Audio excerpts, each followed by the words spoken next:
This is a Headgum podcast. Male loneliness, I love. Leave me alone, Yeah, please. yeah. I have a PlayStation, a nice condo. Yeah. I'm like, I got Postmates. I don't want to see none of y'all. Yeah. It's great. I think you are maybe what they're talking about, though. If Really? You're sitting in the house playing video games, but is anyone coming over or anything? No. Niles, how you doing, brother? I'm doing great. Okay.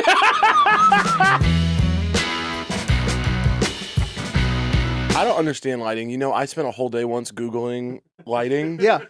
Do you know what I was Googling like how to light things. Right. Because, you know, we like to make things. Exactly. Me and you. You be on set and you're like, wait, this is why you have to do. Okay. And I'm curious. I'm like, why is there one beside me? Right. You know, because you think you would want me lit from the front, but there has to be one beside you that comes from a different angle. Yep. I read a lot about key lighting came up.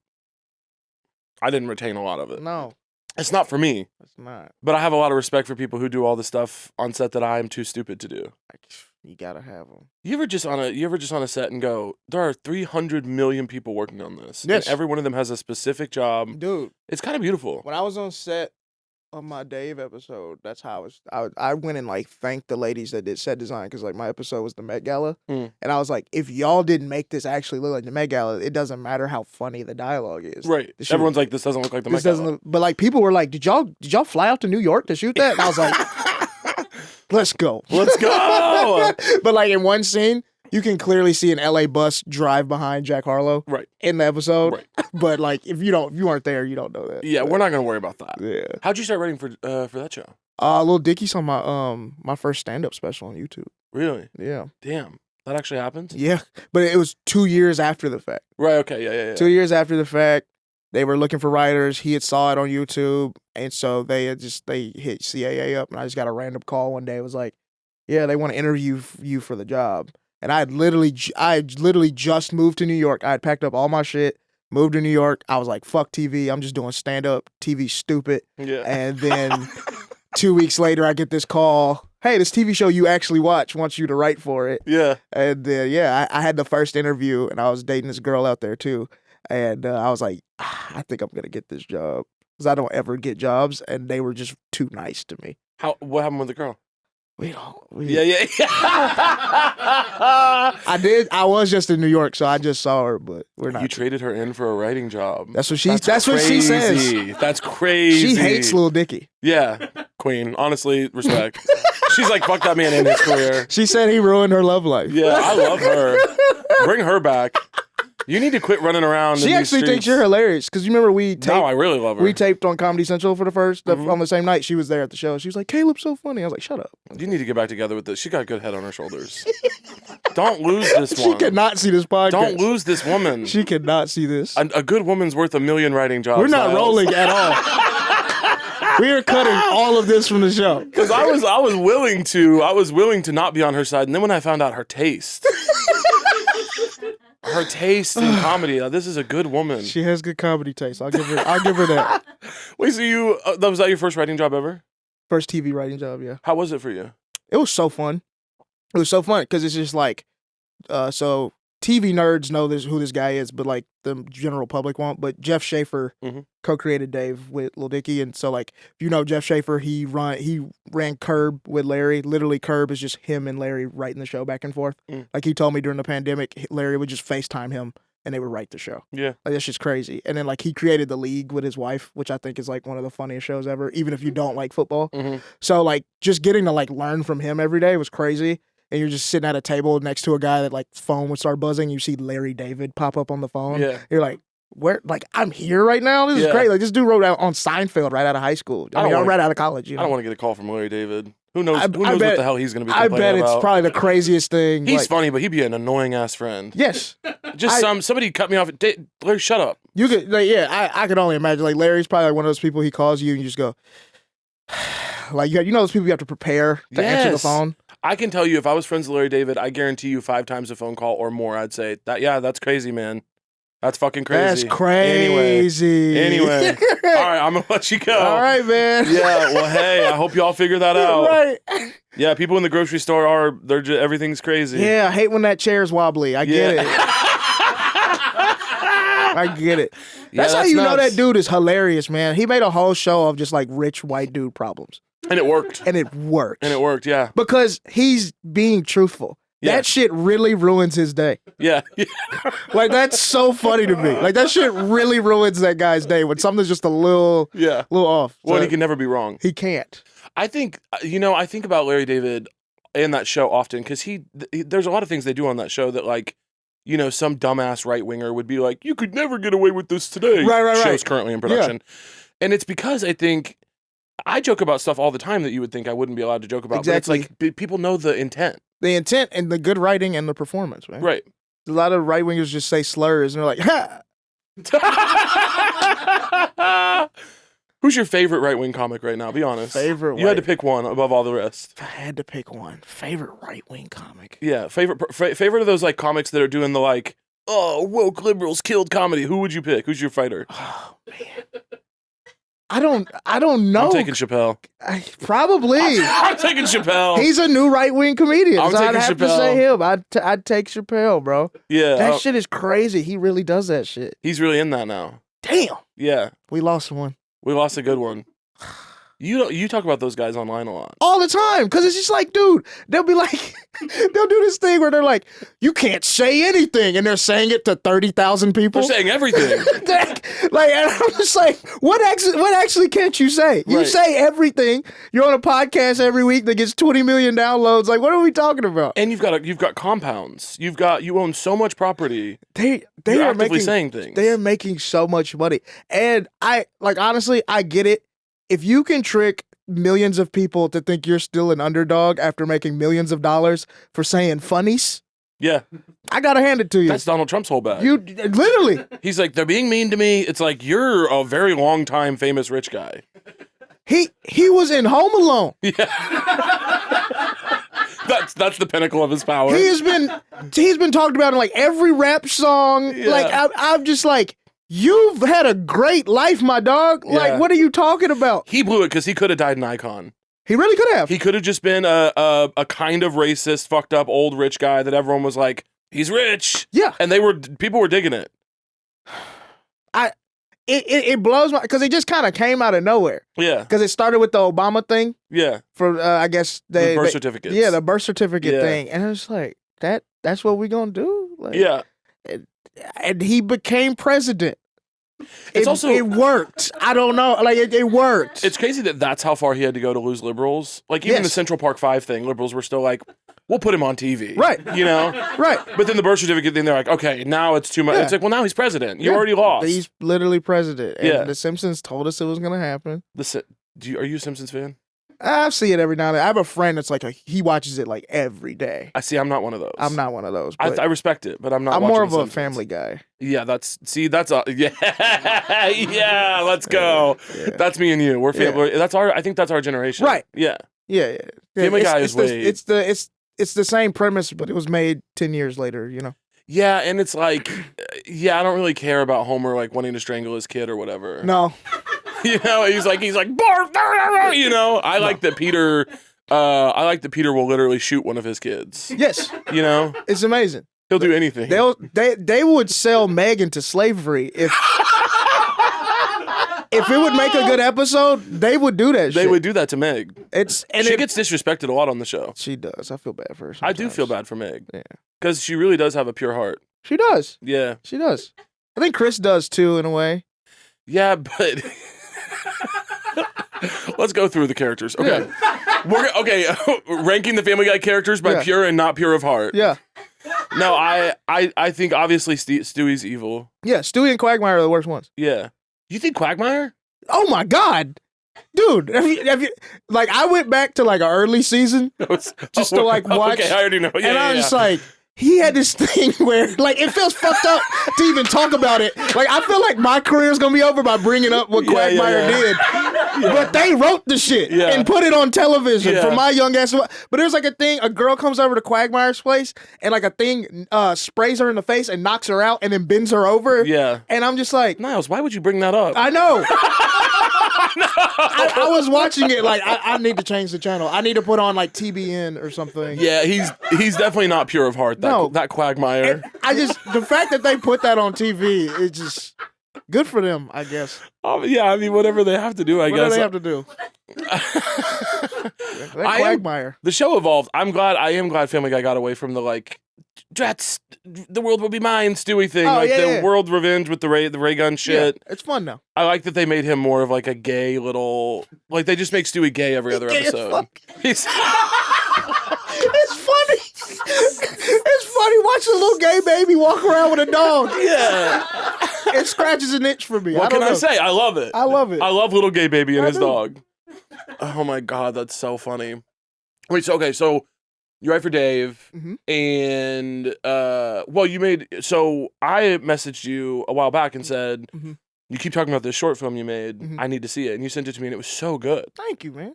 Did you just have a premiere for that or something? Yeah, we did a screening at the Bushwick Film Festival in New York. For 98 Honda. Yeah, for 98 Honda, and then this weekend it'll be at the Montclair Film Festival, which I can't go to because my sister's getting married. I'm so happy. Oh my God, for her. Where's she getting married? Back in Mississippi. Damn. So she had to do it this weekend. So while I'm gonna be on the big screen with I think Anora's screening there. Denzel produced the movie that's in it. Saoirse Ronan's in a movie. Like we're in this huge. It's like a top 50 festival in the world. Yeah, and we're in this shit, and I can't go because my sister's so happy. Skip your sister's wedding. I tried. Yeah, skip your sister's wedding. I tried. Like I have not RSVP'd. Yeah, I'm trying to keep my family on their toes. Yeah, don't let them know. Flights booked. I cancel flights all the time. Absolutely. Look, so I'm just like, give me a reason to fly to New Jersey on Friday. Yeah, I will do it. One person have a bad attitude. I swear to God. One person in the group text misbehave. Because I get there late Friday night. If one person gives me attitude in that family, I'm flying to New Jersey in the morning. I'm going. Send me a picture. I love that for you. Yeah. So. What? You said she's getting married in Mississippi. Is she older? No, she's younger. Younger. So I'm already preparing for all those. So when are you gonna? Yeah. When you get some money? How about that? Yeah. Yeah. I hate when family be trying to do all that. It doesn't. You should try being gay. They give up on it quickly. Oh really? Oh yeah. Once you're gay, they're just like, oh, I guess he's never gonna. Like it really. Everyone. The kids thing doesn't really come up that much, except for my mom. But she's built different. My mom is a super hero when it comes to being able to do mom shit. She'll find a way. But yeah, the marriage stuff doesn't come up anymore. I think they just assume I'm like, not really. Yeah. That's great. My gay cousin got married and had a baby. So like now they're like, well, she did it. What's wrong with you? Cut this. That's really funny, Niles. Cut that. We don't want Caleb's mom to see that. Yeah, that's crazy. Cut that. Thank you for saying that. Mark the note, Chance. We're cutting that. That's crazy. My bad. That's crazy. It's just Niles going, my gay cousin had a baby. Cut to, so Niles. Damn, so lesbian with a wife and a baby. They're beautiful. Man, they're letting people do anything now. Yeah. My lesbian cousin, the truth, bro. She a truck driver. Oh my God. Yeah, dog. Butch? Oh yeah. Right. I mean, you have to ask. True. She was a hooper in high school. She would dunk and shit. Now she a truck driver. Got a beautiful wife and a baby. Does she have a stud name? No. She goes by I guess. I don't want to say her name on here, but right. She does but she kind of does. She has a nickname to her name that was like, oh, a dude could go by that. Yeah. Hey, Niles, that's a stud name. Yeah. I love that for her. Do they live in Mississippi? No, they live in California. Oh, nice. Yeah, they live out here. Yeah, nice. Not L.A.? No, they. I got family in the Inland Empire. That's where my dad's from. Oh, nice. Yeah, so like the Pomona, Monrovia area, like it's about an hour outside of here. There's a Sonic out there. That's why I go out there. There's a Sonic in Monrovia. You were for real from the Midwest. You're real. Dude, every time I go visit family, I hit a Sonic on the way back. Yeah. Or if I, because you have to go through the IE to get to Vegas, so yeah. I always stop at a Sonic on the way back. There's a Sonic in Monrovia. Yep. It's like a Lana Del Rey song. There's a Sonic in Monrovia. That does sound like and guess what? It's not good. They're not doing quality at the Monrovia Sonic, in my opinion. Not anymore? I hope they see this, because I drove all the way out there, because I was like, I'm craving Sonic today, and I got nothing to do. That. It's like that. Sometimes you need that cherry limeade in your life. You do, and guess what? The cherry wasn't right. The limeade wasn't right. The corn dog made me sick. No. It was bad at the Monrovia Sonic. We came back from Vegas about a month ago, and I stopped at the one in Fontana. Yeah. And I was just like, I needed this. It hit. Yeah. God. There's something about a restaurant, like Waffle House.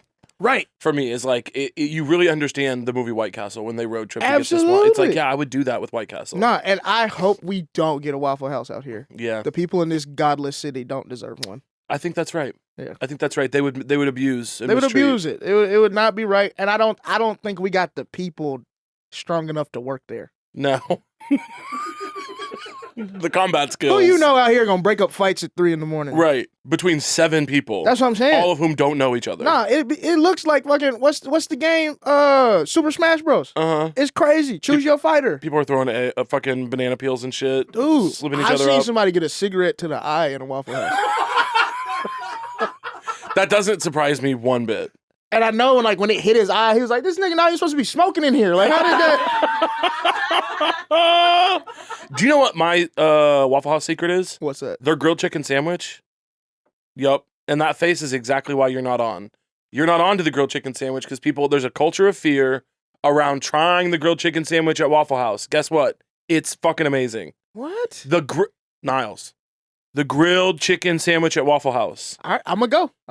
You think, oh, I want my chocolate chip waffles, I want my country ham, I want my hash brown smothered and whatever. Mm-hmm. All great.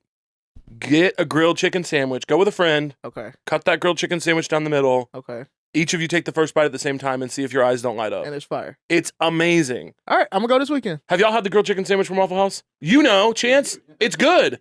Yeah, it's really good. All right, I'm gonna go. Where are you going to go? Oh, you're going to go speaking because I'm you're going to be in Mississippi. If everyone behaves. If everybody behaves. Yeah. I will go to that film festival. I will go. If everyone's on their best behavior, yeah. I'm going to the wedding. Spark something uncommon this holiday with just the right gift from Uncommon Goods. If you haven't finished your holiday shopping yet, don't panic, you guys, for real. We've got a secret source for incredible original gifts, and that's Uncommon Goods. They've got unique hand-picked gifts for everyone on your list, all in one spot.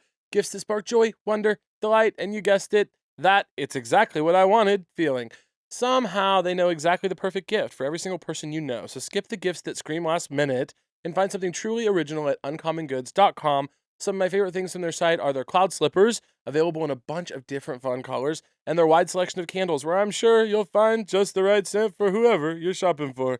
Whenever you shop at Uncommon Goods, you're supporting artists. Ever heard of it? And small independent businesses. Hello. Many of their handcrafted products are made in small batches, so shop now before they sell out this holiday season. And as always, to get 15% off your next gift, go to uncommongoods.com/so-true.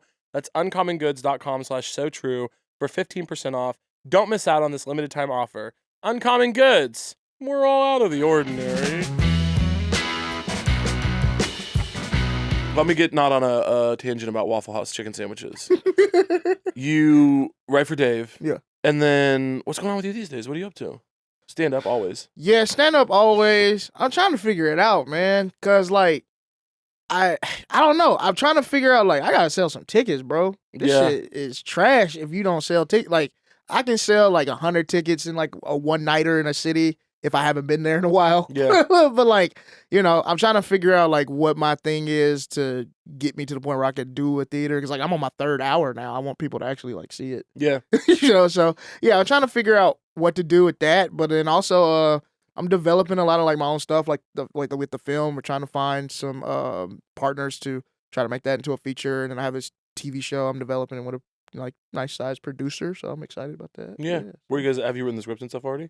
For the show? Yeah. Oh yeah. It's written. I'm hyped. We're trying to get this really good director that I like attached to it. So fingers crossed. But I have high hopes for it. I'm excited. Nice. Yeah. Hell yeah. So the show. Can you say what it's about, or it's I mean it's a show set in Mississippi. Nice. And so yeah, I'm if it all works out, I talked to Cam Patterson about it. I want him to play my cousin. Yeah. I just think we would be super funny together. He's so funny. He's ridiculous. We're both from the South and stupid. So, So yeah, it'd be a show about me and my cousin in Mississippi. And so yeah, it would be really a really good time. And I think it'd be fun. I want to make an It's Always Sunny type show. Yeah. That's that was my show growing up. It's Always Sunny, Workaholics, Broad City. I want to make something in that vein. Yeah, a hangout buddy comedy exactly. kind of thing. Yeah. So we're working on that. It's crazy how when you find a producer that actually likes black people, things are kind of easy. Because I've been trying to make this show for 4 years. And it's no shade to the other people I was working with, but I just don't think they knew any black person that wasn't a millionaire already. Yeah. If you meet your first black person in Hollywood and they're more famous than you don't know black people. You don't. Mm-hmm. You know what I'm saying? Yeah. And so it's just I feel like they had good intentions and they liked the idea of the show, but they just didn't really get the vibe. Whereas like this producer is a black woman who's worked in Hollywood for a while, and she's been on some dope TV shows, made a TV show of her own, that type of thing. So she got it like that, read the pilot, and she didn't give me any notes, and I love that. Yeah. So past producers were white people. Yeah. Yeah. Yeah, it's hard. I mean, anything that's outside of, I think so many white people are just scared to even talk about black people. yeah, they whisper. They're like, and what would happen in your community? Yeah. You know, it's like, Yeah. it's like a fear that's like, actually, that feels so racist. It feels so weird. Why are you whispering Beyonce's name? She's she's not gonna hear you. But like when white people talk about it, they're like Beyonce. Yeah. Like, I'm like, dude, calm down. But Yeah. that's how it was. I felt like they were like either they were like walking on eggshells, or they just straight up just didn't get it. Yeah. And so that was like the problem. But now it's dope to have somebody that like sees it for what it is, knows exactly what I'm trying to do, and it's like, all right, let's make it happen now. Yeah. So I'm really hype about it, and I think I'm in the place now that like I pitched my first TV show 5 years ago, and I had like a huge star as the EP of it, and so I'm thinking like, oh shit, I'm Lena Dunham, I'm about to go crazy. Yeah. I'm 25, I'm about to sell a TV show, and we pitched to like 7 different networks. They all loved it, and they didn't. They always love it. Yeah, they always love it. Yeah. And nobody bought it, and it really like it tore me up, man. Like I didn't write anything for like a year. Like I couldn't like it didn't make any sense to me. I was like, but everybody loved it. What was the problem? And so, but I think now I have like this like maturity of like, if it doesn't work out, then oh well. Like I got my other stuff I'm doing. Like I do think it'll work out, but like if it doesn't, like I'm fine. You know. It also is unfortunately never fun to like actually sit with this when it's you or when it's us, but it's like it is rarely personal. Yeah. It is rare. It's like I was just talking to a casting director about this yesterday, where it's like we were just having a general meeting, and like you know it just is like yeah, there's 800 talented people who could do this There role, is. and she was like. It was really funny because she does casting for like a huge network, and she was like yeah, I mean I've had like really talented people get turned down because they reminded a producer of their ex. Like you just don't. It's so true, dog. And like it took me a long time. I probably didn't really understand that till like a year and a half ago when I was producing and casting like my short, and like I'm having to get all these moving parts. So like I put up about 1/3 of the money, and then we crowdfunded for the rest. And like there's all these people you got to make happy. That you go through a casting company to cast these people, and you wrote roles for certain people and that type of thing. And it's just kind of like you can't make everyone happy. Yeah. And there's some people that I would have liked to have in the film, but it just didn't work out. It's not. I don't think they're not good. It didn't work out for that. And we were shooting it in Massachusetts, so maybe it would take a lot of money to get this person out there. So I need to cast out of New York for this instead of LA. So it's just like I was like, oh, okay, these people don't hate me. Yeah. It just sometimes it just doesn't work out. Well, and that's the thing is being on the other side of it, like you have and like I have a couple times. You're looking at a matrix of 500 different things that need to happen. Yes.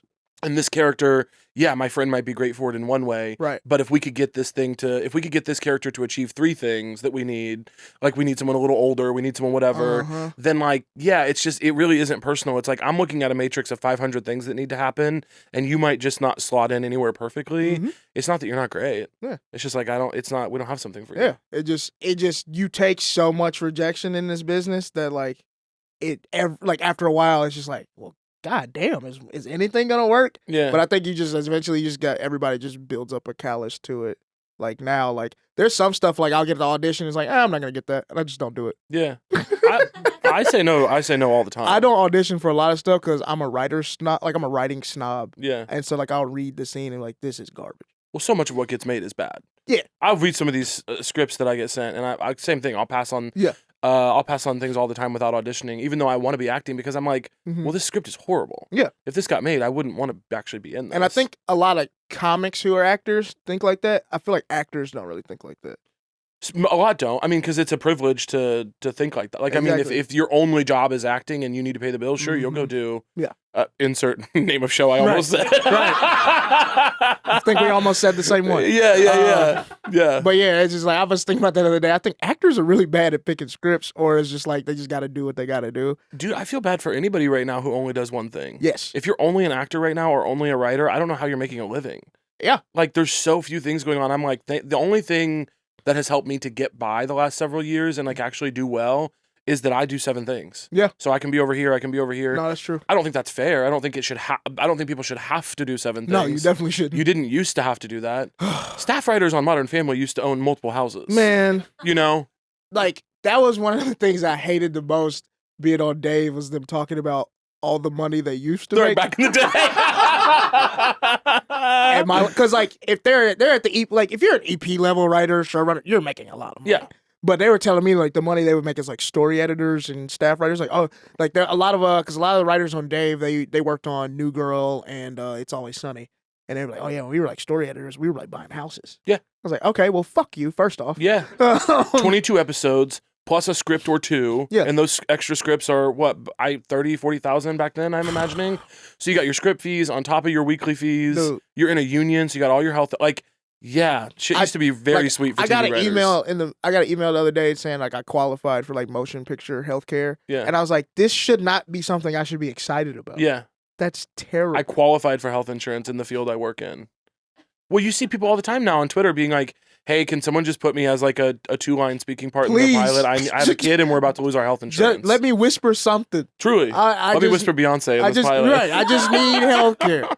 Yeah, absolutely. Oh my God, dude. No, it's nuts. But I'm very lucky to have a job right now. Like I do realize that. Anybody, some people with the worst jobs in entertainment are telling me I'm grateful. I'm going, you're grateful. You're grateful. I've seen what you do. It's not good. Right. It's really tough. You know, people who are working really, really hard at jobs that like they would have been trying to move on from by now are like, I'm just fucking grateful. There's some money coming in. Because like full stop, like I was a staff writer on Dave, and so with that credit and with what my episode did, you know, it was a Hollywood Reporter top 10 episode of TV that year. Just saying. I shouldn't have had to be a staff writer again, but it was just like this was the job that was offered. There's like no other comedy writing jobs right now. So what was I supposed to say? Well, I'm not supposed to be a staff writer, so I'm not taking this. So I took the job. You know what I'm saying? So it is what it is, but I definitely would like to be a level up. You know, it would be great. I love to level up. It's one of my favorite things. More money. We have a voicemail from our listeners. Oh shit! If you don't mind. Do I need to put these on? Yeah, or hold it up if you don't want to put them all the way on. It'll help you hear it. All right. Okay, Casey, what do we have? Hey, Diva. I was just wondering which company you want to see go bankrupt so Spirit Halloween can move in and give their building some real purpose. I feel like I betray my fellow Caucasian queers when I say I would like Trader Joe's to be a host for Spirit Halloween to reside in. I just feel like that's the right move. Thank you so much, and I love you, and I love your podcast, and I love everything that you do, similar to a cult follower. All right, love ya. Mm-hmm. The girls are long-winded. Yeah. The girls are long-winded. But the question ultimately is, what company do you want to see go bankrupt first? Ooh. Oh, I got mine. I got mine, too. You go ahead. Chase Bank, fuck you. Bitch-ass nigga. All them fucking, all them fees. We broke. Uh-huh. How you charging me for not having money? What else? Dude. Tell them. And then, a lot of people don't know this. I'm about to air y'all out. JP Morgan, Chase, the reason how they got their money, they did slave insurance. Tell them now. They used to give slave masters insurance. Like, they sold insurance to slave masters on their slaves, and that's how they got the money to start their bank. Fuck Chase. What'd they do to you? I know they did something. This isn't just... Them fees, bro. You overdrafted. Oh, yeah, all the time. All the time. Yeah, and they're hitting you with a fee every time? That's crazy. $35 for being broke is crazy. It is crazy. Overdraft fees are psychotic. So you're gonna charge me because I don't have money? I can't pay you. I don't have money. Yeah. I just feel like if you can't beat me in a fight, you can't do that. Yeah. And I've seen the people that are tellers at Chase, y'all can't fight. Well, they can't even work. Don't get me started. I went into Chase the other day. I'm sorry. I have had it. I've also had it with Chase. It's not my pick, but I go in there. There's 7 people working. They direct me to a self-serve kiosk. Pardon? The self-serve kiosk? I'm like, this is crazy. I want to have a little conversation. And they don't even have the lollipops no more. No, it's fucked up. It's fucked up. Yeah, so fuck y'all. Fuck Chase. Mm-hmm. I'm with it. I think I do a lot of banking with y'all, though. Thank you for your service, for holding my money for me. My pick, Elon Musk's whole deal. Oh, yeah. Yeah, I'd like to see him. I'd like to see him. Oh, man, I want to see him lose so bad. I would love to see Tesla go bankrupt. I mean, he's already lost because he's like an irredeemable fucking dork. Every time he jumps, he loses a little more. But like, I do want to see him broke. There's one person in the whole country that I want to see unhoused, and it's Elon Musk. It would be beautiful. Him homeless would be great. I'd like to see him as one of my unhoused neighbors for sure. And I'd like to make sure that he really feels it. Fuck that guy. His little jumps are so gay too. Quit with the little jumps. Quit with the little jumps. Why is he jumping? Why is he jumping? I hate Elon Musk, bro. Can anyone tell me what's with the little jumps? Autism? I've met autistic people that don't jump. I've met some cool autistic people, and they're not acting that.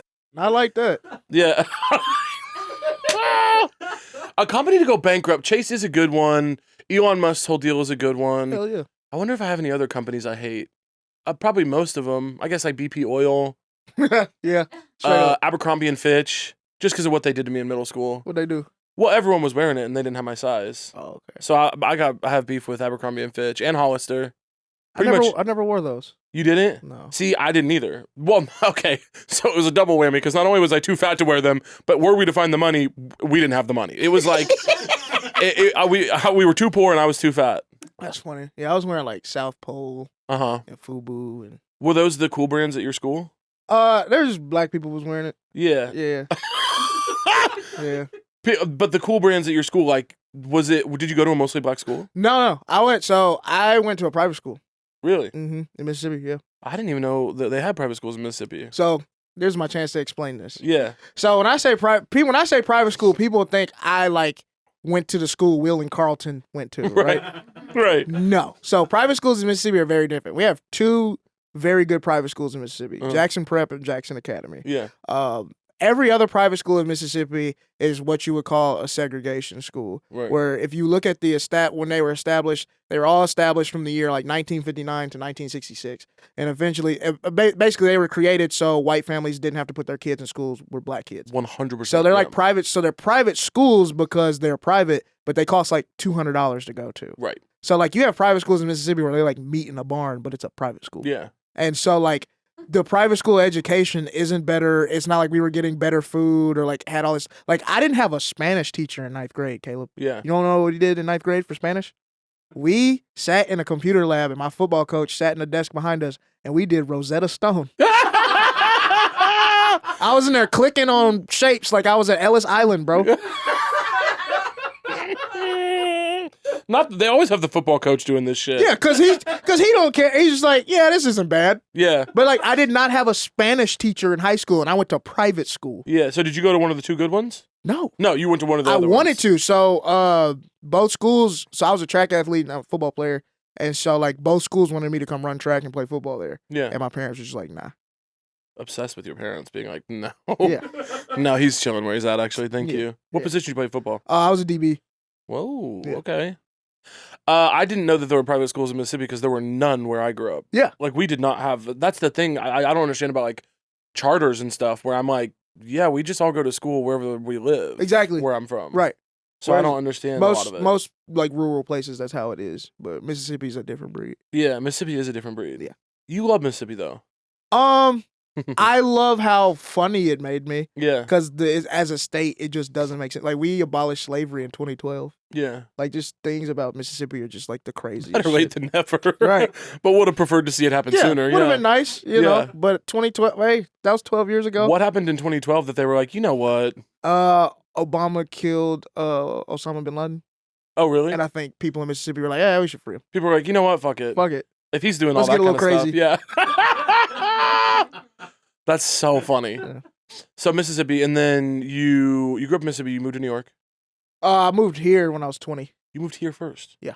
And then you moved to New York. What was the move from LA to New York like? Were you just fed up? I was just fed up. Yeah. Because I was like, I had all these like movies written and these pilots written, and it just like nothing was happening. I probably in 2020 and 2020, because I got read by CAA in 2021. So like 2020, 2021, I probably had like over 30 staffing interviews for like all these TV shows. Any show that calls itself a comedy, I have interviewed for that show. Yeah. To write for. And I was just kind of like, well, if none of these shows want to hire me, that was like every show. Yeah. Then what's the point of doing this shit? And so I just moved. I'm moving to New York and I'm just going to do stand up full time. Yeah. And then I got a call. And then immediately got the thing. Yeah. That's how it works. As soon as you give it up. Yeah. That's why I think I'll sell the show, because I low-key don't want it. Yeah. Because I kind of like the freedom of like just doing stuff.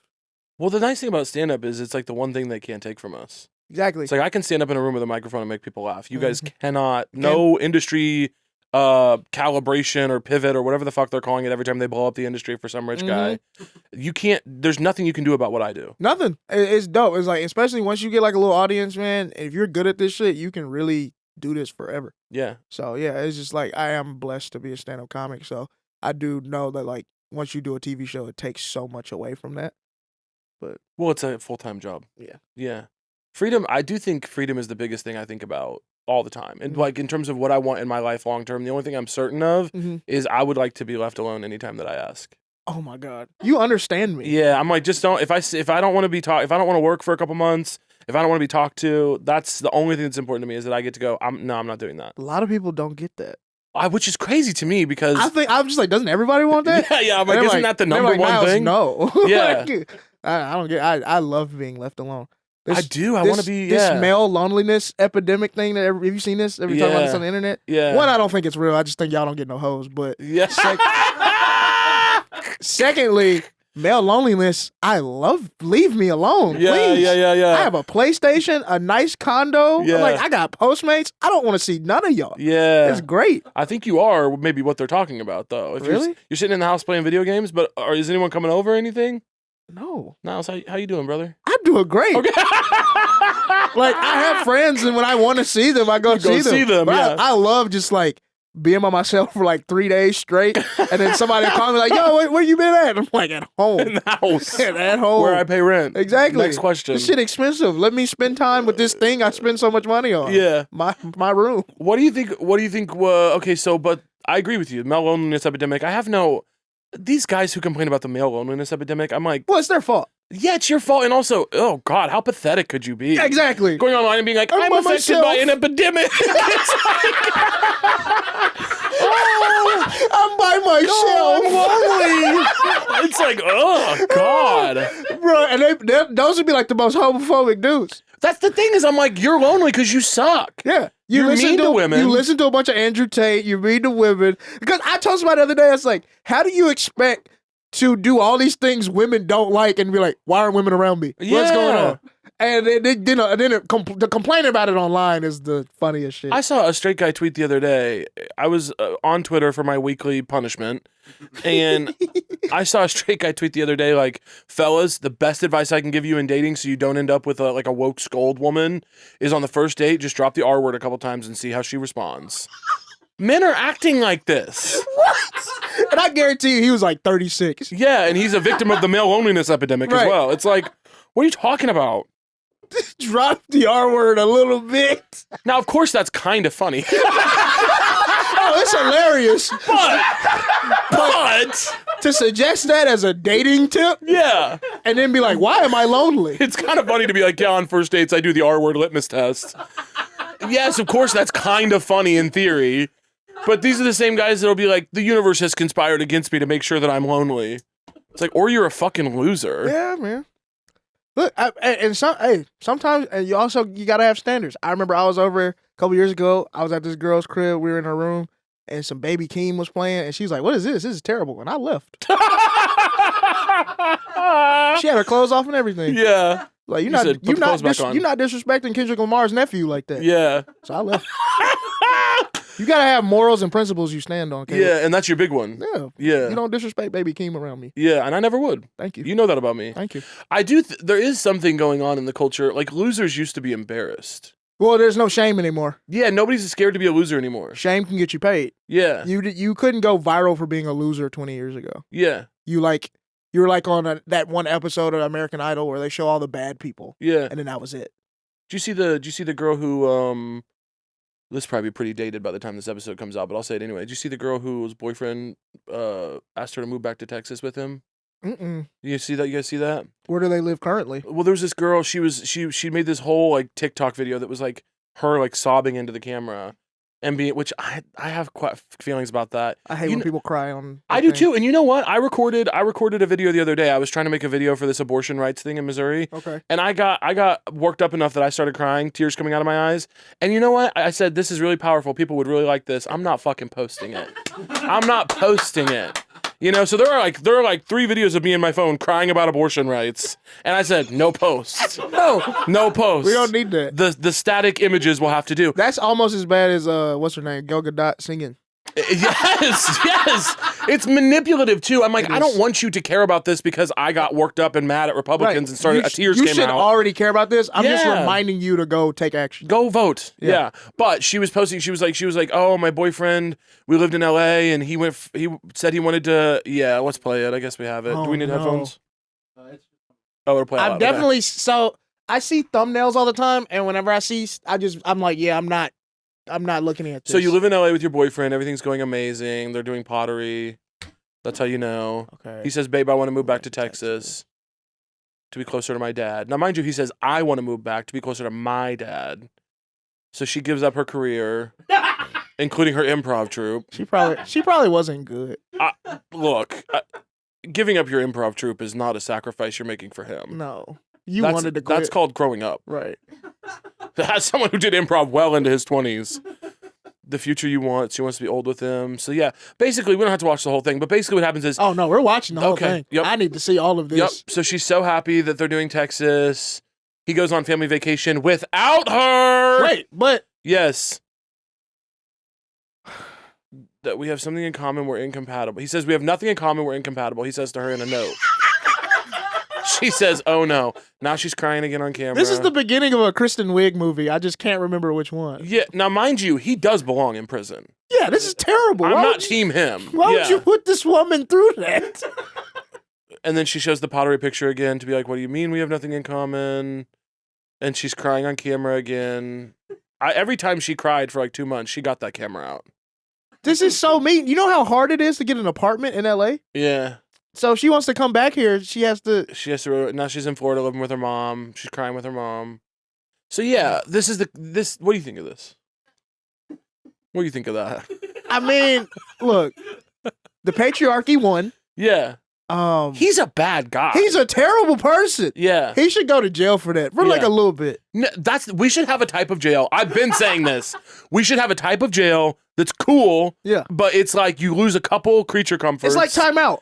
It's literally timeout. And we should have a committee of your peers that say, yeah, man, you can't be in the streets for like a month. No, because I feel like a lot of dudes, a lot of times you need somebody you actually care about their opinion to tell you fucking up. Yeah. And like he needs some people to be like, bro. Come on.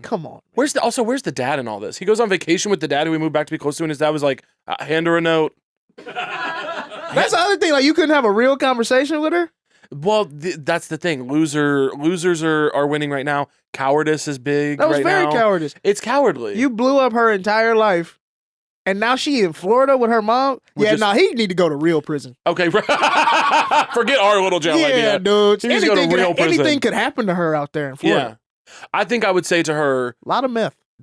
Don't do meth in Florida. That'd be my number one thing. Yeah. Number two, less crying videos in the video. Yeah, you gotta stop that, baby girl. Yeah, it's not for you. It's not projecting what we wanted to project. And for him, I would say, yeah, for sure, a little bit of prison. A little bit of prison. Just a little bit of prison. Like 6 months. Yeah.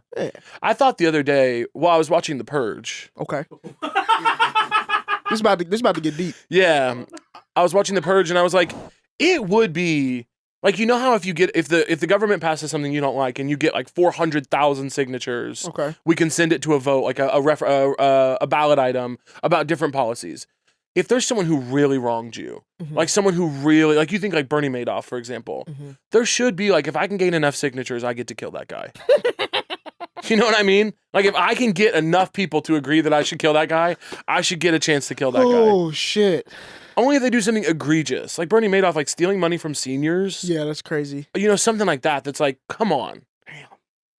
But not the death penalty. The government shouldn't get to do it. The government shouldn't get to do it. I know Chance is shaking his head like I'm talking about the death penalty. Not the death penalty. That could get real shaky. Yeah. Because the way white women came for John Mulaney online last year, they would have got his ass. They would have got the signatures. What I'm saying? Fuck. They would have got enough signatures. Yeah. And then it would just get to a point where white ladies could just kill whoever they want. They're going to kill me. Because white ladies... Look, that was really White good. women are gathering the signatures. That one wasn't as good. I lost the juice on the second one. That was good. I would hate if he got killed. I know. He makes me happy. Yeah, he's a good stand-up. Yeah. He gives a fuck about writing a joke. Dude, I was telling somebody the other day of the famous comedians that sell arena. I saw him do an arena on Long Island during the New York Festival a couple years ago. And it was the set he did on his most recent Netflix special. And I was just blown away because it's just like most comedians that get to that level, they phoned it in by then. Yeah. So it's like to see him like really doing punchlines and setups and jokes and really being vulnerable, which I think a lot of famous comedians don't do anymore. Yeah. Like he really was like on this last one. He was really kind of on some Richard Pryor shit. Like when Richard Pryor was talking about getting burned up when he was doing crack and everything. Like John Mulaney really talking about rehab and how he felt and like ordering the Outback. Like that shit was great. Yeah. Also real as fuck ordering Outback. Come on. That's how I would be. If I was in a facility, I'd be like, I should at least get some Outback. Do you know the closest I came to something like this when I shot Jurassic, when we filmed Jurassic World in 2020 in COVID London. Okay, we're outside of London. We're on a fucking farm ground. Like it's all of us. Everyone has to stay in the same. Because you're all in a bubble. We're in the bubble, and that's what they made that movie. They made that movie about Jurassic. So we're all there. I'm talking like Jeff Goldblum's kids are in the room next to me, up early being loud, and. That's all I'm saying. No shade to Jeff, but your kids are up early being loud. You felt that. Yeah, your kids are up early being loud. That's all. We're all on the same property, and for 2 weeks, that was the quarantine period at the time. I get to London for 2 weeks. They put me in that room. The only people I see in a day are we can only order. They come and COVID test you every day. You can only order food from the hotel. So the little 5. And by the way, this is not a hotel with like a big menu. That's what I was about to say. They got chicken tenders. And... Not even. This was a fancy place. So it was like chicken piccata, white fish. It was like a small menu. So probably when you find the one thing you like, you probably just keep eating that. I did. Yeah, it was like a fish and like steamed vegetables thing that turned out to be the best for me. Had to order it every day. And I was during the day just quarantining, not allowed to go on a walk. I think eventually after a week you got to go on a walk by yourself at a certain place. And then you walked in a circle. You could only walk in a certain area on the property. It was like the COVID walking area. Oh shit. And then at night I was in the writer's room for human resources. So I was working 5 to midnight in the writer's room on Zoom. I was losing. I've never come so close to like just doing something insane. Like just like shaving my head or something. Like I was losing my mind. Yeah. And I swear to God, I was sitting in that room sometimes just staring at the wall. Like I could almost see Chili's, you know, like I could almost see a Buffalo Wild Wings server bringing a plate of wings to me. And then you were in London, so it's like there's nothing to do. No. And you weren't allowed to DoorDash. You weren't allowed because no one could come onto the property. God.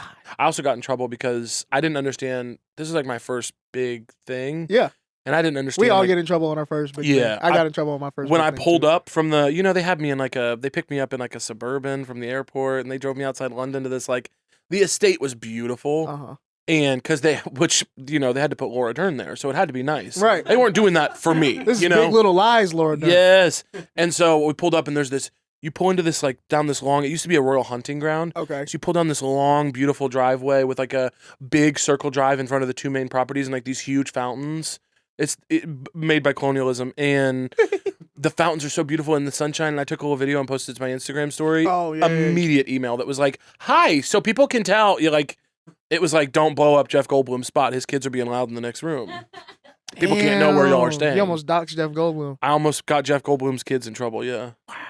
So that was what happened. Yeah. But I understand the Outback thing is real. I was there for 10 minutes, and I was like, "Get me something. Get me something." Cabin fever. Yeah. And then they would do like grocery store runs and you could ask for like little snacks if you wanted them. You could be like, "Oh, bring me some this, that, or the other." But it's British snacks, so it's bullshit. Ugh, hell no. British are... That's the one people I'm xenophobic to. And I've got a lot. And I think that's okay. I've got a whole list of people I'm I'm xenophobic xenophobic towards. Yeah.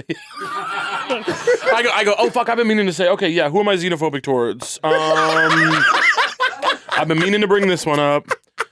I have a problem. I do have a problem with like New Zealand and Australian people. Yeah. Like the Hemsworths don't do it for you? No, let's not get crazy. Some of them. No, I think it's just New Zealand people, if I'm being serious. I don't think I've ever met one. I like Australian people. You know what? The other night, I went to dinner in LA, and guess who I saw? Who? Melanie Linsky. How do I know that name? Niles. You don't know who Melanie Linsky is? I don't be knowing white people. I'm sorry. No, it's okay. I met too many early on in my life. She's one of the whites you should know. Okay. I would put her on like Hollywood Reporter's whites you should know list. Really? Yeah, Melanie Linsky. Oh, Melanie Linsky. Look how beautiful she is. Oh, I know her. Melanie Linsky, everybody. I didn't know her name. Oh my God. She's so beautiful and talented. I didn't say hi to her because I'm going to cry. I didn't say hi to her because she followed me on Twitter We follow each other on Twitter, but I'm Okay. not really on there anymore like Yeah, that. But she followed me for a long time. She's the most talented actress that we maybe have living. Yeah, she's good. She's on Yellow Jackets. Yeah. She's incredible in everything she does. And I wanted to say hi to her, but I didn't want to bother her. She was with her husband, who's very handsome. Mhm. And they were having a dinner maybe with some friends or something. I wanted to say hi, but I didn't want to bother them. Yeah. So, but Melanie Linsky, wow, I would kill to work with you, Queen. So is she like Australian or something? Well, she's New Zealand, and that's what I'm saying. She redeems that whole region. Okay. And Margot Robbie's cool. Yeah. Well, Yeah. keep her. Yeah, we'll keep her. She's Whites You Should Know. Yeah. You and I should collab on an industry list called Whites You Should Know. I think we should do that. Yeah. Yeah, because white people are doing so bad right now. That's what I'm saying. Can we help white people out? They need to do. What if that was my big thing? I was like, Niles, we got to do something for white people. That was my big cause du jour. Niles, help me do something for white people. Oh my God. Well, we could do one for every group. Yeah. Gays You Should Know. Yeah. Yeah. Yeah. Let's do it. Lil Nas X. Lil Nas X, definitely a gay you should know. He got to be in there. I'd love to know something about him. He. I'll tell you a couple things I'd like to know. Who's your celebrity crush? Celebrity. I got a few. Right. Okay. Pull out your clipboard. Gabrielle Union's number one. God, I met her. Fuck you. I met Gabrielle Union. Really? Yes. She liked one of my tweets and I almost like, I can't say that on here. Now her and Dwayne Wade. Beautiful couple. God damn. Beautiful couple. That's a couple. I'm happy for him. When God did couples, this is what he was imagining. He was like my favorite basketball player growing up, and then when they got married, I had to bump him down to like 6 Yeah. because that pissed me off. They are so beautiful. Yeah, they're beautiful. And so progressive. Yeah. And so cool. Yeah. Their family's so lovely. Mhm. I had a meeting with Gabrielle Union, and we talked for like me, her, and her exact. I think we talked for like an hour and a half. I bet she's amazing. She's so cool. She's so. I've loved her forever. I mean, I'm such a huge fan of hers, and she's just like the nicest, warmest, like most lovely, brilliant, like thoughtful. I just was like, oh my God, Gabrielle Union's everything I hope she would be. That's beautiful. Yeah. Did she smell good? Well, it was on the computer. Oh, okay. Yeah. Yeah. It was on the computer. Yes. Okay. Sue me. All right, this is sad to ask. I wish Dwayne Wade was there. See, we think differently He's because so I beautiful. would not. Yeah, you don't want him there. I do not want him there. Well, we should go. You know what? We should try to get at a party with them and separate them. Yeah. I'm talking to Dwayne in the corner. Yeah. I'm like, hey, how's it Hey, going, what's brother? up, man? Yeah. I bet they're fun. I No, bet they- they're fun at a party. I bet they are. They Damn. seem cool. Gabrielle Union. That's a good one. She's my number one since I was a kid, and then I'd have to say Eva Longoria. Yep. Because I used to stay with my aunt during the summers, Mm. so I would just always watch these like very auntie programming. Yes. So I would watch The View Yep. and Desperate Housewives as a little boy. My dad was starting to be like, "Hey, all right now." Get these kids away from these old people. Yeah. So so we would just watch Desperate Housewives like all the time. And so Yeah. I just fell in love with Gabrielle Solis, her character she would play. Yeah. Eva Longoria. I was like 9. I was like, I love this woman. You're that meme of that kid being like, I'm turning 7 in August, God willing. Right. It's like, get these kids away No, from these old people. I was one of those kids who was with old people all the time. So I just watched a lot of old shit. Yeah. Yeah. I love that. So they were probably my top 2. Were you an adult kid? Were you like, you Yes. loved it? Yeah, me too. I was an 8-year-old preacher. Yes. Oh my God. I wish I knew him. So I would preach at church. So I've like been working my entire life. I'm so tired. Yeah. Yeah. Like- You've been here. I've been here. You think you've been here before? You believe in that stuff? Absolutely. Yeah. I just know too much. Yeah. Yeah. I see that in you. Yeah. I recognize that in you. I don't like it though. Yeah. Because I be having to do the right thing. Yeah. I don't like it for you either. Or when I do the wrong thing, I think about it a lot. Yeah. That's how I don't get like psychopaths at all. Like that don't bother you. Yeah. Morals are very cumbersome. Yeah. Yeah. I've been thinking about letting mine go. Sometimes Yeah. look, man. You've been in LA for a long time. You should be like, I should push you off a balcony. Yeah. You know? I've been thinking about getting rid of my values. Yeah. Just to see what I could do. Free up some space, you know? Yeah. I mean, I'll probably see something like Caleb is worth $300 million. He did it. Yeah, you'll be like, he finally did. He got finally rid of those did it, values. and I'm gonna ask you for a job. Yeah. You want to come work for the evil empire? If it's you, I'll do it. I want an evil empire. Chance, will you make a note of that? It looks so fun. Caleb, make an Like evil empire. owning Amazon looks so fun. I would do, dude. This is the thing about our rich people right now. They're not being cool. Rich people used to be so dope. Were I rich? When I was a kid, no one was saying "eat the rich." Yeah. Yeah. You wanted to hang out with the rich. You wouldn't hang out with them because they would. You know what? I will say there are a lot of times that people come for Kim Kardashian and they're like, "We got to eat the rich." Someone just said this because she did a I think she's awesome. All right, She did a private screening of Wicked at her house with Cynthia Erivo and Ariana Grande, and she spent like $200,000 on flowers to like line the walkway and did like a big. I was like, this is cool. This is what rich people should be doing. Do the silliest, most expensive shit, but then you should be like giving. I would just Venmo people every day. Yeah. She's not gonna do that though. I would literally, if I was a billionaire, I would walk up to a stranger on the street and I would say, "What's your Venmo?" I would throw him a cool $1,000. $1,000? It's nothing. It's nothing. Nothing. But I would throw him a cool $1,000. I would just find someone's being nice to me, someone's smiling at me in traffic. I'd be like, they roll their window down. I go, "What's your Venmo?" Or I have cash on me. Throw it out the window, I'm like the Dave throwing Chappelle sketch. Yeah, literally, it would be awesome. I don't. And my other thing is like, I think rich people have gotten soft too. Why do you care what we think? Right, you want to be normal? You're on the internet crying like, why are y'all making fun of me? You have $1 billion. Yeah. I should have something. Have them killed. Literally. If someone makes fun of you, have them killed. You could literally do that. Yeah. Off with his head. Yeah. You literally unhand me. Yeah. The rich people are real soft and they don't buy art anymore. Like we need some mentors for these rich people. That's the thing is they used to do like funds for the arts and stuff too. They used to find some little freak. Yeah. They'd go to like Brooklyn and they'd find some freak weirdo artist who was never going to be embraced by the mainstream. That was Basquiat. Yes, and they would fund these freaks. Bro was doing heroin right in front of him. I need a freak funder. Buy his painting. Yes, get his painting now. Yeah. I need a freak funder bad. Literally. Because I could be freakier. I know I could. But I got to keep it kind of normal. Yeah. For my evil empire. Exactly. We need bringing back patrons of the arts would be huge. We need a freak fund. Yeah, we need a freak. I think Diddy did that. Yeah, he definitely had a freak. He fund. did a freak fund. Yeah, not that kind of freak. fund. Yeah, different freak fund. Yeah, Diddy, not that. Okay, I got a segment for you, Niles. Mm-hmm. Now, this is a game. This is a true false segment. Okay. Okay. Now, if I'm gonna read you 15 statements. Okay. You're gonna tell me as quickly as you can if you think it's true or false. Speed is of the essence. Okay. If you get 10 or more correct, Niles, I'm gonna give you $50 US. Okay. For your freak fund. Spiders are insects. False. False. They're arachnids. The electric chair was invented by a dentist. True. True. Sloths can move 3 times faster in water than they can on land. False. True. Catfish is the official state food of Mississippi. True. False. It's the butter cookie. What? Whoa, you're a fake Mississippian. Okay. What? The creator of peanut M&Ms was allergic to peanuts. True. True. Oral Roberts University was established in 1863. False. False. It's 1963. A group of pugs is called a puggle. False. False. It's a grumble. Only 2% of the population has green eyes. True. True. A newborn giant panda is about the size of a stick of butter. False. True. Wendy's chocolate frosty flavor is actually half chocolate and half vanilla. True. True. Carl Weathers was an NFL linebacker before becoming an actor. True. True. Horizontal refreshment was a 19th century slang term for sex. True. It's true. I need some horizontal refreshment. What? The PlayStation 2 came out after the Nintendo GameCube.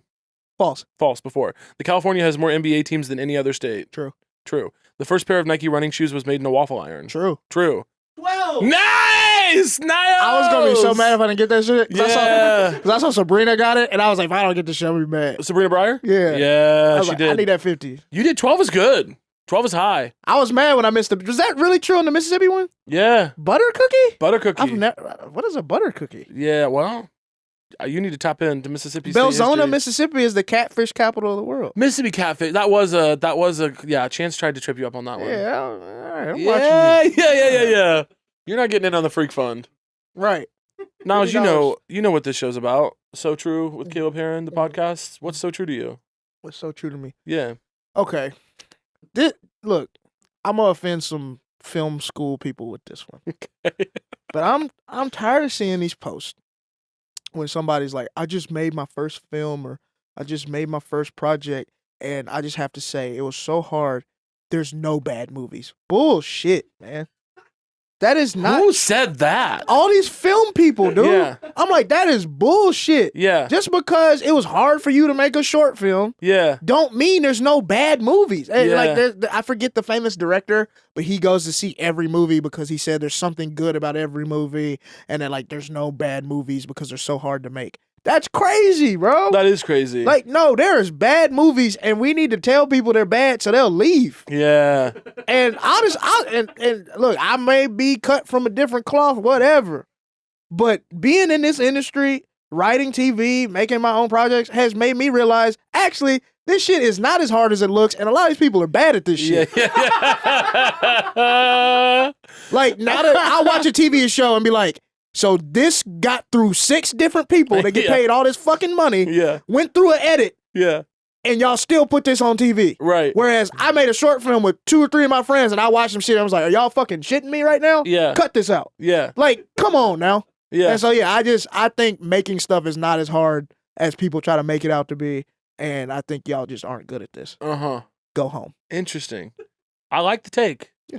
I like the take. I do think it brushes. I agree. I do think there are objectively bad things. I do think if you're there's a rubric that I like that's kind of like, did you achieve what you were trying to achieve? More than like, I don't necessarily care about like, did you color grade it the way that that would be industry standard in color grading or whatever. That is less interesting to me. But did you achieve what you were trying to achieve? That's the rubric I'm after. If you set out to make an Americana album that was, heavy on this instrument, light on this instrument that evokes these emotions. If you set out to do that, did you do it? Did I feel what you wanted me to feel? Sure. That to me is successful. Yeah. And if you didn't, then you didn't do a good job. Yeah. I think that's how I feel about it. There's a lot of bad movies. Yeah. Every year. Yeah. And it needs to be said. Yeah, I don't know what's going on. And even more bad. I think most TV is bad. Yeah. I think about like 75% of TV is bad. I don't watch much TV. I don't anymore. Yeah. I don't. I'm like going back and watching like all the old stuff like I missed. So like I just got into like The Sopranos. Yeah. And then where are you at? Do you know where you're at in it? Like on like the 6th episode of the first season. Yeah. Well, no, or whenever he takes the daughter to like visit school or whatever, and he kills a dude. That was amazing. Yeah. Yeah. So spoiler alert if you haven't watched it. I'm really jealous of you. But for watching it for the first time, is that your thing? Yeah. Oh, I love Sopranos. Oh, nice. I've watched it probably 4 times through all the way. Hell yeah. It's so good. Yeah. Yeah. Yeah. So I'm like getting back. I'm getting like into like the old stuff. I want to watch The Wire. Yeah. I just feel like a lot of TV is just like. And like even some stuff where like people are like, it's so good. And I'm like, well, I think just the thing it's trying to be was really good. And it's like evoking those emotions out of you. Yeah. And I think you just like nostalgia. I don't think this is actually good. Yeah. So I'm not gonna say actual names of stuff. But yeah. I just think you're smarter than that. Yeah, of course. Yeah. Right. Yeah, I think Sopranos is just one of like the greatest TV shows we've ever made. Ever. Yeah. And it's so good. And of course I'm not holding everything to a Sopranos standard because that's not fair. Right. But do better. James Gandolfini also as a leading man. Fuck yeah to that casting director. That fucking rocks. She did it. He was sick. She did it. He was so good in that. God. He's Chance wearing a Satriale's pork store. Is that in the show? Sopranos, yeah. Okay. James Gandolfini is one of the actors, along with Philip Seymour Hoffman, that I'm like, I love Philip Seymour Hoffman. fuck, what would we be getting from them right now? You know what I mean? Some good shit. Philip Seymour Hoffman would be turning in. Oh, I can't imagine what the fuck he would be doing. Hell yeah. He was so good. Mm-hmm. Who's your favorite? Favorite actor ever? Yeah. It's probably either Samuel L. Jackson or Denzel. Yeah, I mean Denzel, Jesus. Yeah. I'm ready for that Gladiator too. Did you see the headline? Yeah. He's like, I'm putting on this dress and these rings, right, and I'm going crazy. Going crazy. Yeah. Somebody said that was Young Thug when he was making his last album. Yeah. God, I fucking love Denzel. Actually, my favorite Denzel performance of all time, because it's all the greats, right? Yeah. But my favorite Denzel performance of all time is that fucking clip of him and Jamie Foxx, where he's like, I'm leaving here with something. I'm leaving with something. Bro, I love that shit. I say that shit all the time. I'm leaving here with something. And he's talking about the Oscars. Yeah. He's not talking about like some party. He's talking about the Oscars. And the way he delivers it. I'm leaving here with something. I'm leaving here with something. It's just so funny. And he's like, I knew I wasn't going to win. And Jamie's so fun. That clip to me, I literally, when I'm having a bad day, sometimes I watch that clip. That's good. I fucking love that clip. No, that interview was so cool because like you just find out like he's like a big fan of Cardi B randomly and like all this stuff. It's like, okay, Denzel's a regular person. All right. He's also in that like old guy, killed it his whole career. Like he's in that level of comfort where he just will show up to an interview wearing sweats now. Yeah. Like he just pops up wearing whatever he's comfortable in. No shade, huh? Yeah, well, a podcast is hardly an interview with Jamie Foxx, you know? Right. But no, he'll show up to anything just being like, this is what I'm doing now. Yeah. I love that guy. I want to see him do a comedy, man. What's your favorite Denzel movie? Favorite Denzel movie ever is Training Day. Yeah, Training Day is great. I think that like I just think it's as a movie, it's just well written and so well put together, and Ethan Hawke is great too. Yeah. But just that monologue, the character, that was crazy. I see your Training Day. I'm Raising You, John Q. Ooh, I love John Q. John Q is my favorite Denzel performance. I love John Q. He's amazing. That's a good one. He's amazing. He said in he's John not Q. gonna bury his son. Yeah. Oh God. Yeah. I love that movie. I'm gonna watch that movie today. I need to rewatch that. It's been a while. Yeah. No, I love this, but I really want to see him do a comedy because he's old now. He's done everything. Yeah. And I just feel like any other, like every serious role he does from now on is just kind of like, okay, like you're Denzel, of course, this is good. But I feel like if he like did a comedy and like killed that shit, it would just be like, all right, you're the best. I do. I would love to see him have like a bit of a Nick Cage arc where like Yeah, just do some funny, goofy shit. shit. Did you see Unbearable Weight of Massive Talent or Yes. Renfield? Is that what it's I called? like both of those. Yeah, I love that shit, and it's something that only a long time acclaimed. We already know you're great at this in a real way. Yeah, you got to be in it for a minute to do something like that. Denzel can do that. Exactly. Yeah. So, yeah, I would love to see him do some like really funny thing. He's one of the few people that can do that. Mm-hmm. Yeah, I'd like to see. I've been thinking a lot about Batista. He's good. He's good. I I like want to it. see him in a fucking indie drama, dude. Yes. I want to see him in a heartbreaking, Let me like get that- gut let me get that wrenching. tear. I want to cry at a Batista movie soon. Hell yeah. I want that for him Nah. because I think he wants it maybe as well. I think so too. It looks like he really wants to be an actor. Yeah, You know. So I want it for him. I like Batista. yeah. I like that. Yeah. He lost a bunch of weight and he was like, "Well, I want to act." And when I saw that, I was like, "Fuck." I was like, "God damn it." That's funny. Oh my god. I mean, I guess I knew, but fuck. Oh my god. He was like, "Well, yeah, I couldn't act at that size." I was like, "Oh, fuck. I gotta get to work." Yeah. And his was muscle. Yeah, damn, that was tough to see. Yeah, I mean, it's just like he has to beat out John Cena or The Rock for every one of those roles. Yeah. That's why The Rock makes so much money. If you write a role for a big dude that needs to be charming and kind of funny, he's gonna get the part.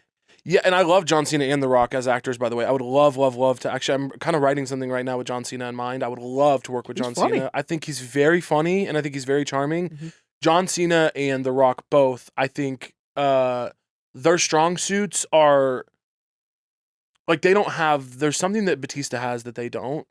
Yeah. That like Batista has he has I don't know. There's like a tenderness to him. There's like there's something about him that I think is just a little different than those two. Yeah. And so I do think he could carve out a different lane for himself. I do too. I definitely think so.